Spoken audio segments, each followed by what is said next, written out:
हनुमान जी की मनोकामना पूर्ण करने वाली चमत्कारी कथा। प्राचीन समय की बात है, किसी नगर में एक ब्राह्मण दंपति रहते थे। उनके कोई संतान न होने के कारण वे बेहद दुखी थे। हर मंगलवार ब्राह्मण वन में हनुमान जी की पूजा करने जाता था। वह पूजा करके बजरंग बली से एक पुत्र की कामना करता था। उसकी पत्नी भी पुत्र की प्राप्ति के लिए मंगलवार का व्रत करती थी। वह मंगलवार के दिन व्रत के अंत में हनुमान जी को भोग लगाकर ही भोजन करती थी। एक बार व्रत के दिन ब्राह्मणी ने भोजन नहीं बना पाई और न ही हनुमान जी को भोग लगा सकी।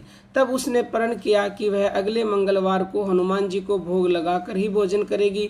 वह भूखी प्यासी 6 दिन तक पड़ी रही। मंगलवार के दिन वह बेहोश हो गई। हनुमान जी उसकी श्रद्धा और भक्ति देखकर प्रसन्न हुए। उन्होंने आशीर्वाद स्वरूप ब्राह्मणी को एक पुत्र दिया और कहा कि यह तुम्हारी बहुत सेवा करेगा। बालक को पाकर ब्राह्मणी बहुत खुश हुई। उसने बालक का नाम मंगल रखा। कुछ समय उपरांत जब ब्राह्मण घर आया तो बालक को देख पूछा कि वह कौन है। पत्नी बोली कि मंगलवार व्रत से प्रसन्न होकर हनुमान जी ने उसे यह बालक दिया है।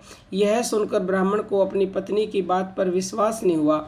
एक दिन मौका पाकर ब्राह्मण ने बालक को कुएं में गिरा दिया। घर लौटने पर ब्राह्मणी ने पूछा कि मंगल कहाँ है।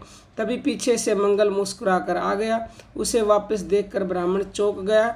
उसी रात को बजरंग बली ने ब्राह्मण को सपने में दर्शन दिए और बताया कि यह पुत्र उन्होंने ही उसे दिया है। सच जानकर ब्राह्मण बहुत खुश हुआ, जिसके बाद ब्राह्मण दंपति नियमित रूप से मंगलवार व्रत रखने लगे।